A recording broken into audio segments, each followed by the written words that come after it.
Hi guys, welcome to our channel. ఈరోజు మన ఛానల్లో హెయిర్ కేర్ గురించి అయితే చెప్తాను. లైక్ ఒక సిరీస్ లాగా చేద్దాం అనుకుంటున్నాను. అండ్ ఈరోజు వచ్చేసి డే 1 అని చెప్పొచ్చు. సో ఫస్ట్ అయితే నేను ఈరోజే స్టార్ట్ చేశాను కాబట్టి బేసిక్ స్టెప్స్ అయితే చెప్తాను. లైక్ హెయిర్ వాష్ చేసే ముందు ఎలా ఉండాలి అండ్ హెయిర్ వాష్ చేసిన తర్వాత ఎలాంటి టిప్స్ తీసుకోవాలి, అంటే లైక్ ఎలాంటి కేర్ తీసుకోవాలి అనేది అయితే చెప్తాను. సో ఫస్ట్ అయితే నేను ఇవాళ హెయిర్ కేర్ చేసే ముందు ఎలాంటి కేర్ తీసుకోవాలి అనేది ఒక 5 బేసిక్ స్టెప్స్లో చెప్పేస్తాను. మ్యాథ్స్ ఇది అందరికీ తెలిసే ఉంటుంది, బట్ ఇంకా ఇన్ఫర్మేటివ్గా ఉండడం కోసం, ఇంకా అవేర్నెస్ రావడం కోసం ఫస్ట్ అయితే ఒక 5 టిప్స్ చెప్పేస్తాను. సో ఫస్ట్ వచ్చేసి మనము హెయిర్ కేర్ చేసేటప్పుడు ఎప్పుడైనా సరే మన హెయిర్కి ఆయిల్ అప్లై చేసుకొని హెడ్ బాత్ చేసుకుంటాం కదా. సో డెఫినెట్లీ హెయిర్ కోంబ్ చేసుకున్న తర్వాత మాత్రమే హెయిర్ వాష్ చేసుకోవాలి. లేదు అని అంటే మనం హెయిర్ వాష్ చేసిన తర్వాత వెంటనే ఆయిల్ అప్లై చేసుకోము కదా. సో డ్రై హెయిర్ ఉంటుంది కదా, అలా డ్రై హెయిర్తోని కోమ్ చేసినప్పుడు హెయిర్ లాస్ అనేది ఎక్కువ అవుతుంది అనమాట. సో ఫస్ట్ ఎప్పుడైనా సరే హెయిర్ కోమ్ చేసిన తర్వాత హెయిర్ వాష్ అనేది చేసుకోవాలి, లైక్ హెడ్ బాత్ అనేది చేసుకోవాలి. సో ఇది వచ్చేసి ఫస్ట్ టిప్ అనమాట. ఇది డెఫినెట్గా చేయాల్సింది, అస్సలు మిస్ చేయకూడదు, లేకపోతే హెయిర్ ఫాల్ అనేది చాలా ఎక్కువ ఉంటుంది. అండ్ సెకండ్ వన్ వచ్చేసి హెడ్ బాత్ చేసేటప్పుడు ఎప్పుడైనా సరే కోల్డ్ వాటర్ కానీ లేకపోతే చాలా వేడిగా ఉన్న హీట్ వాటర్ కానీ అలాంటివి అస్సలు యూజ్ చేయకూడదు. దాని వలన మన స్కాల్ప్ అనేది డ్యామేజ్ అయిపోయి హెయిర్ ఫాల్ ఇంకా ఎక్కువ అయ్యే ఛాన్సెస్ ఉంటాయన్నమాట.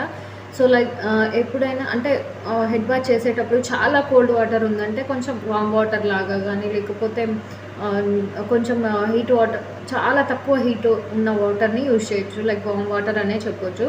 సో అలా చాలా తక్కువ హీట్ ఉన్న వాటర్ని అయితే ఓకే యూజ్ చేయొచ్చు, కానీ ఓవర్ హీట్ ఉన్న వాటర్ లేకపోతే ఓవర్ కూల్ ఉన్న వాటర్ అయితే అసలు యూజ్ చేయకూడదు. దాని వలన కూడా స్కాల్ప్ డ్యామేజ్ అయిపోయి ఇంకా ఎక్కువ హెయిర్ లాస్ అయ్యే ఛాన్సెస్ ఉంటాయన్నమాట. సో డెఫినెట్లీ ఇప్పుడైతే మనకి చాలా కోల్డ్గానే ఉంటుంది వాటరు. సో అలా అంత కోల్డ్ వాటర్ మేము యూజ్ చేయలేము అని అనుకునే వాళ్ళు కొంచెం వామ్ వాటర్ యూజ్ చేసుకోండి. లేదు ఓకే కంఫర్టబుల్ అనుకున్న వాళ్ళు నార్మల్ ట్యాప్ వాటర్తోని హెడ్ బాత్ చేసేసేయచ్చు, నో ప్రాబ్లం. కానీ చాలా హీట్ ఉన్న వాటర్ అయితే డెఫినెట్లీ యూజ్ చేయకూడదు.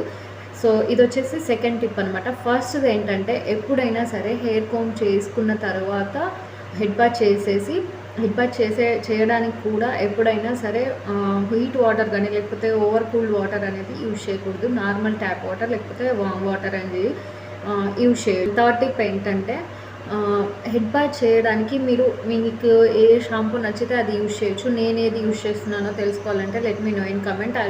నేను వేరే వీడియోస్లో మీకు చూపిస్తాను, లైక్ చెప్తాను. సో నేను ఏ షాంపూ యూజ్ చేస్తాను, ఎలా యూజ్ చేస్తాను అండ్ ఎందుకు యూజ్ చేస్తాను, ఇది ఎందుకు అని చెప్పేసి నేను నెక్స్ట్ వీడియోస్లో, కమింగ్ వీడియోస్లో చెప్తాను, ఫర్దర్ వీడియోస్లో. సో అండ్ ఇంకా థర్డ్ పాయింట్కి వచ్చేస్తే మనము హెడ్ బాత్ చేయడానికి ఏ షాంపూ యూజ్ చేస్తామో హెడ్ బాత్ చేసే ముందు షాంపూని డైరెక్ట్గా హెయిర్కి ఎప్పుడూ అప్లై చేయకూడదు. ఎందుకంటే అందులో ఉండే కెమికల్స్ అనేవి హెయిర్కి చాలా డ్యామేజ్ చేస్తాయి. సో ఎప్పుడైనా సరే షాంపూ డైరెక్ట్గా హెయిర్కి అప్లై చేయకుండా కొంచెం మగ్లో కొంచెం వాటర్ యాడ్ చేసేసుకొని వాటర్లో షాంపూ మిక్స్ చేసేసుకొని హెయిర్కి అప్లై చేసుకొని హెడ్ బాత్ చేసుకోవాలి. లేదు అని అంటే first water wet hair like water పోసేసి తడిగా ఉంటుంది కదా జుట్టు, సో అలా ఉన్నప్పుడు షాంపూని అప్లై చేసేసుకోవచ్చు. అంతేకాని డైరెక్ట్ షాంపూని ఎప్పుడు అప్లై చేయకూడదు.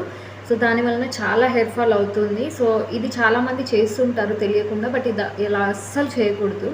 ఇలా చేస్తే చాలా హెయిర్ లాస్ అవుతుంది. సో ఇదనమాట థర్డ్ పాయింట్ వచ్చేసి ఎప్పుడైనా సరే హెడ్ బాత్ చేసే ముందు కొంచెం వాటర్లో, గ్లాస్ ఆఫ్ వాటర్లో షాంపూని మిక్స్ చేసేసుకోవాలి, డైల్యూట్ చేసేసుకోవాలి. సో అలా చేసుకున్న తర్వాత హెడ్ బాత్ చేసేసుకోవచ్చు, కానీ డైరెక్ట్గా ఎప్పుడు అప్లై చేయొద్దు. సో ఇది థర్డ్ పాయింట్, గుర్తుంచుకోండి. అండ్ తర్వాత ఫోర్త్ టిప్ ఏంటి అని అంటే హెడ్ బాత్ చేసిన తర్వాత చాలామంది ఏం చేస్తారంటే టవల్ తీసుకొని గట్టిగా చుట్టేసుకొని లేకపోతే టవల్తో పట్ట కొట్టేసుకొని సో అలా చేస్తుంటారు కదా. అలా అస్సలు చేయొద్దు, ఎందుకంటే వెట్ హెయిర్ అనేది చాలా తొందరగా హెయిర్ ఫాల్ అవుతుంది అనమాట. సో వెట్ హెయిర్ని అసలు ఎలాంటి లైక్ కొట్టేయడము లేకపోతే గట్టిగా కట్టేసుకోవడము అలా చేయకూడదు.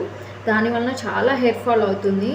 సో అలా చేయకుండా నార్మల్ మనకి ఫ్యాన్ కింద లేకపోతే లైక్ సన్ రైజర్స్లో నిలబడి హెయిర్ని డ్రై చేసేసుకోవడము అలాంటివి చేయాలి. కానీ టవల్తోని గట్టిగా కట్టేసుకోవడము అలా అస్సలు చేయొద్దు. అండ్ ఎప్పుడైనా సరే మనము ఫేస్కి వాడే టవల్ హెయిర్కి యూజ్ చేయొద్దు. ఎందుకంటే దానివలన ఫేస్ డ్యామేజ్ అవుతుంది అండ్ హెయిర్ కూడా డ్యామేజ్ అవుతుంది. సో హెయిర్కి వేరే టవల్ ఉండాలి అండ్ బాడీకి వేరే టవల్ ఉండాలి, యూజ్ చేసేసుకోవాలి. సో టవల్తోని గట్టిగా కట్టేసుకోవడము, కొట్టేసుకోవడము అలా అస్సలు చేయకండి. దానివల్ల చాలా హెయిర్ డ్యామేజ్ అవుతుంది. సో ఇది వచ్చేసి 4th పాయింట్ అనమాట. ఐ హోప్ నేను చెప్పేది మీకు అర్థమవుతుంది అని అనుకుంటున్నాను. కొంచెం స్పీడ్గా చెప్తున్నాను, వీడియో లెంతీ అయిపోతుంది కదా అని చెప్పి కొంచెం ఫాస్ట్గా చెప్పడానికి ట్రై చేస్తున్నాను.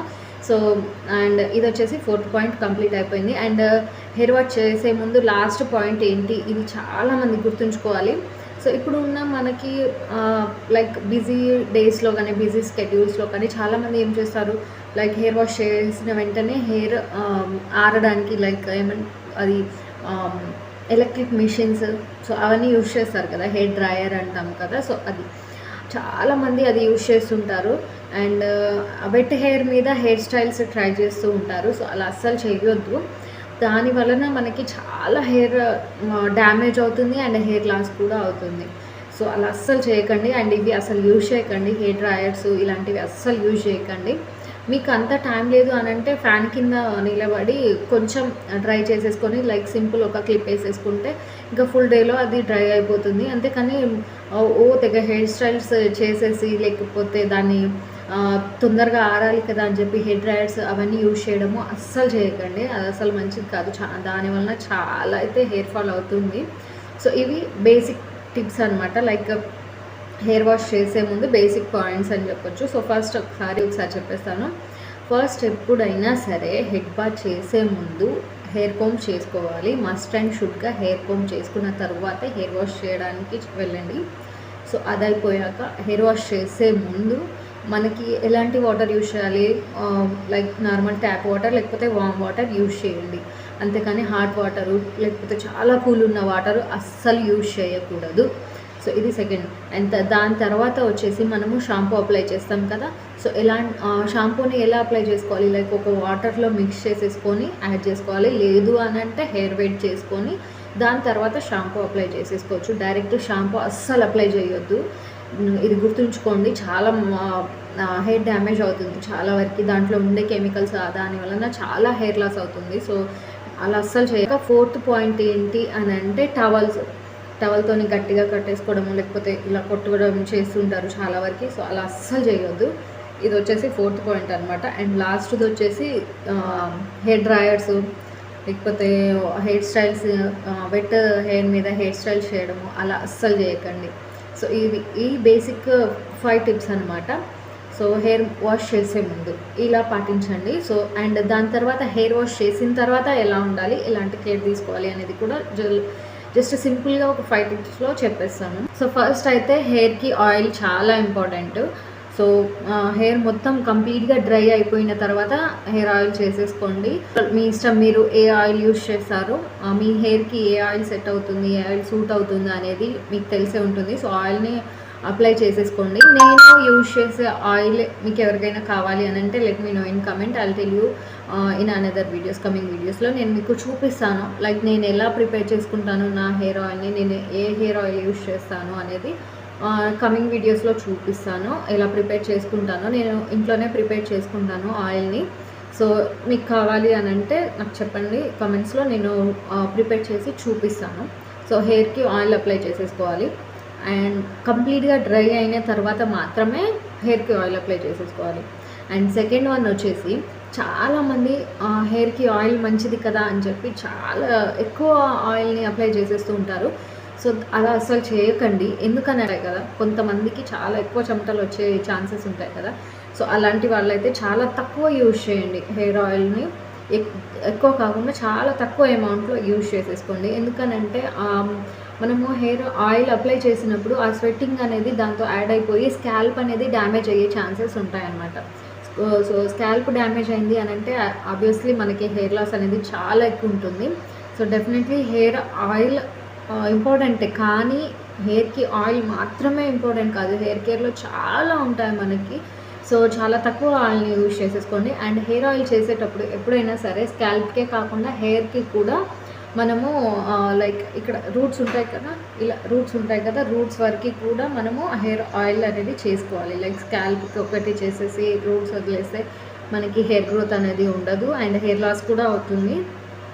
కింద ఇక్కడ మనకి రూట్స్ ఉంటాయి కదా, ఇక్కడ వరకు చేసుకోవాలి. లేదు అని అంటే ఇక్కడ మనకి పగిలిపోయినట్టు అయిపోతుంది కదా, సో దాని వలన మనకి హెయిర్ ఫాల్ అనేది అవుతుంది. సో డెఫినెట్లీ హెయిర్ ఆయిల్ చేసేటప్పుడు ఎప్పుడైనా హెయిర్కి కూడా అప్లై చేసేసుకోండి, including scalp. So over oil చేయకండి, చాలా తక్కువ ఆయిలే యూజ్ చేసేసుకోండి. సో ఇది వచ్చేసి సెకండ్ టిప్. ఫస్ట్ అయితే హెయిర్ ఆయిల్ చేసుకోండి, మీ ఇష్టం, మీరు ఏ ఆయిల్తో చేసుకుంటే ఆయిల్తో హెయిర్ ఆయిల్ చేసుకోండి, but hair oil must and should. So and second వచ్చేసి మనకి ఓవర్ ఆయిల్ అనేది చేయకండి, చాలా తక్కువ అమౌంట్ అయితే సరిపోతుంది హెయిర్కి అండ్ రూట్స్కి కూడా అప్లై చేసేసుకోవాలి స్కాల్ప్తో పాటు. అండ్ థర్డ్ పాయింట్ ఏంటి అని అంటే హెయిర్ ఆయిల్ చేసినప్పుడు ఎప్పుడైనా సరే హెయిర్ మసాజ్ అనేది చేసుకోవాలి. లైక్ సింపుల్ ఇలాగా విత్ 2 హ్యాండ్స్ లైక్ ఇలా మొత్తము హెయిర్ మసాజ్ అనేది చేసుకోవాలి, హెడ్ మసాజ్ అనేది చేసుకోవాలి, హెడ్ మసాజ్ చేసుకోవాలి. దానివలన మనకి బ్లడ్ సర్క్యులేషన్ అనేది చాలా బాగా ఇంప్రూవ్ అవుతుంది. సో దానివలన మనకి హెయిర్ గ్రోత్ అనేది కూడా జరుగుతుంది ఆటోమేటిక్లీ. సో హెయిర్ ఆయిల్ చేసుకున్న తర్వాత హెడ్ మసాజ్ చేసుకోండి, లేకపోతే మనకి హెడ్ మసాజర్స్ అంటే లైక్ చిన్నవి ఉంటాయి కదా హెడ్ మసాజ్ చేసుకోవడానికి, సో అవి కూడా యూజ్ చేసుకోవచ్చు. మీరు ఫింగర్స్తో చేయలేను అనుకునే వాళ్ళు అది యూజ్ చేసుకోవచ్చు, బట్ హెడ్ మసాజ్ అయితే డెఫినెట్లీ చేసుకోండి. లైక్ అట్లీస్ట్ ఒక 5 minutes అట్లాగా చేసుకోండి. లైక్ ఇట్లా సింపుల్గా ఇలాగ చేసుకున్నారంటే మనకి బాగా రిలాక్స్ అవుతుంది అనమాట, హెడ్ అంతా రిలాక్స్ అయిపోయి బ్లడ్ సర్క్యులేషన్ పెరిగి దానివలన హెయిర్ గ్రోత్ అనేది ఉంటుంది. సో డెఫినెట్లీ ఇది కూడా స్కిప్ చేయకండి, ట్రై చేయండి ఒకసారి, మీకు మంచి రిజల్ట్ అయితే ఉంటుంది. నేను ఇప్పుడు చెప్పిన టిప్స్ అన్నీ ఒక 1 month లైక్ 4 weeks మనకి లైక్ అంత టైం కూడా పట్టదు. మనము ఎలాగైనా ఒక వీక్కి 2 times హెడ్ బాత్ చేస్తాం కదా, సో జస్ట్ ఒక 2 weeks లైక్ 4 times అనమాట, 4 times 2 weeks. నేను చెప్పిన ఈ టిప్స్ అన్నీ ఒకసారి ఫాలో అవ్వండి, మీ హెయిర్ గ్రోత్ని మీరే లైక్ చూడవచ్చు, చాలా మంచి రిజల్ట్ ఉంటుంది. సో ఇదనమాట. థర్డ్ వన్ వచ్చేసి హెడ్ మసాజ్ చేసేసుకోండి. అండ్ ఫోర్త్ వన్ వచ్చి ఏంటంటే హెయిర్ ఆయిల్ చేసిన తర్వాత ఎప్పుడైనా హెయిర్ ఆయిల్ చేసిన వెంటనే కోంబ్ చేసేసుకోకండి. దానివల్ల ఏమవుతుందంటే అప్లై చేసిన ఆయిల్ అంతా కూడా కోంబుకి వచ్చేస్తుంది. లైక్ స్కాల్ప్ అబ్జర్వ్ చేసుకోకుండానే మనకి ఆయిల్ అంతా కూడా తిరిగి వచ్చేస్తుంది అనమాట. సో అందుకనేసి హెయిర్ ఆయిల్ చేసిన తర్వాత ఎప్పుడైనా సరే కోంబ్ చేయకండి, జస్ట్ ఇలా నార్మల్గా ఇలా అల్లేసుకోండి, లేదంటే పైన ఇట్లా పోనీటైల్ లాగా వేసేసుకొని లైక్ సింపుల్గా కొప్పు వేసేసుకోండి. అంతేగాని హెయిర్ ఆయిల్ చేసిన వెంటనే కోంబ్ అయితే చేయొద్దు, దానివలన ఆయిల్ అంతా కూడా కిందికి వచ్చేస్తుంది. సో మనము హెయిర్ ఆయిల్ చేసినా కూడా అది వేస్ట్ అయిపోతుంది అనమాట. అందుకనేసి ఆయిల్ అప్లై చేసిన వెంటనే ఎప్పుడు కూడా కోంబ్ చేయకూడదు. సో ఇది వచ్చేసి 4th పాయింట్ అనమాట. అండ్ లాస్ట్ వన్ వచ్చేసి మనము హెయిర్కి ఆయిల్ అప్లై చేస్తాము ఓకే, బట్ మనము హెయిర్కి ఆయిల్ చాలా ఇంపార్టెంట్, హెయిర్ దానివల్ల గ్రోత్ అవుతుంది అదంతా కూడా ఓకే, కానీ హెయిర్ గ్రోత్ అవుతుంది కదా అని చెప్పి హెయిర్కి ఆయిల్ పెట్టిన తర్వాత మ్యాక్స్ ఒక 2 hours, లేదు ఓవర్ నైట్, లేదు 1 day, అంతే. అంతకు మించి మనము హెయిర్ మీద ఆయిల్ ఎక్కువ రోజులు ఉంచొద్దు అన్నమాట. దానివలన చెమటకి ఆయిల్కి మొత్తం మన స్కాల్ప్ అంతా కూడా డ్యామేజ్ అయిపోయే ఛాన్సెస్ ఉంటాయి. అండ్ కొంతమందికి డాండ్రఫ్ రావచ్చు, అండ్ కొంతమందికి హెయిర్ ఫాల్ రావచ్చు, సో హెయిర్ డ్యామేజ్ అయిపోవచ్చు, అలా అయి ఉండొచ్చు. సో దానివలన ఏంటంటే దానికి సొల్యూషన్ ఏంటి అని అంటే హెయిర్కి ఆయిల్ చాలా రోజుల పాటు ఉంచొద్దు. హెయిర్ ఆయిల్ చేసుకున్న తర్వాత ఒక 1 day, మ్యాక్సిమం 1 day అంతే. అంతకు మించి హెయిర్ ఆయిల్ అనేది మనకి అవసరం లేదు. మళ్ళీ హెడ్ బాత్ చేసుకున్న తర్వాత కోర్స్ తర్వాత మళ్ళీ ఆయిల్ అప్లై చేసేసుకోండి. హెడ్ బాత్ చేసేకి 2 hours ముందు, లేకపోతే బిఫోర్ నైట్, లేకపోతే 1 day బిఫోర్ 1 day అంతే. అంతకు మించి ఎక్కువ టైం అయితే హెడ్ మీద ఆయిల్ అనేది ఉంచకండి. దానివలన హెయిర్ డ్యామేజ్ అయిపోతుంది అండ్ హెయిర్ ఫాల్ కూడా పెరిగిపోతుంది. స్కాల్ప్ అంతా డ్యామేజ్ అయిపోయి డాండ్రఫ్ వచ్చే ఛాన్సెస్ చాలా ఎక్కువ ఉంటాయి అన్నమాట. సో ఇది కూడా ఇంపార్టెంట్ పాయింట్. సో ఇవి బేసిక్స్ టిప్స్ అనమాట. ఫస్ట్ హెయిర్ వాష్కి ముందు ఎలా ఉండాలి అండ్ హెయిర్ వాష్కి తర్వాత ఎలా ఉండాలి అనేది అయితే నేను మొత్తం లైక్ కంప్లీట్ చేశాను అని అనుకుంటున్నాను. ఈ వీడియో మీకు ఎంతవరకు హెల్ప్ఫుల్ అయింది అనేది నాకు కామెంట్స్లో చెప్పండి. అండ్ ఇంకా ఇలాంటి వీడియోస్ ఏమైనా కావాలి అని అంటే మన ఛానల్ని సబ్స్క్రైబ్ చేసుకోండి. సో ఇది డే 1 కాబట్టి నేను బేసిక్ టిప్సే చెప్పాను. ఫర్దర్ వీడియోస్లో నేను చూపిస్తాను, లైక్ హెయిర్ ఆయిల్, సో హెయిర్కి సంబంధించినవన్నీ కూడా నేను ఫర్దర్ వీడియోస్లో చూపిస్తాను. సో నచ్చితే లైక్ చేయండి, అండ్ ఇంకా వీడియోస్ కావాలి అనుకున్న వాళ్ళైతే సబ్స్క్రైబ్ చేసుకోండి. అండ్ ఒకవేళ వీడియో ఇన్ఫర్మేటివ్ అనిపిస్తే మాత్రం డెఫినెట్గా ఒక లైక్ చేయండి. And this is the video. Bye guys, thanks for watching. Bye.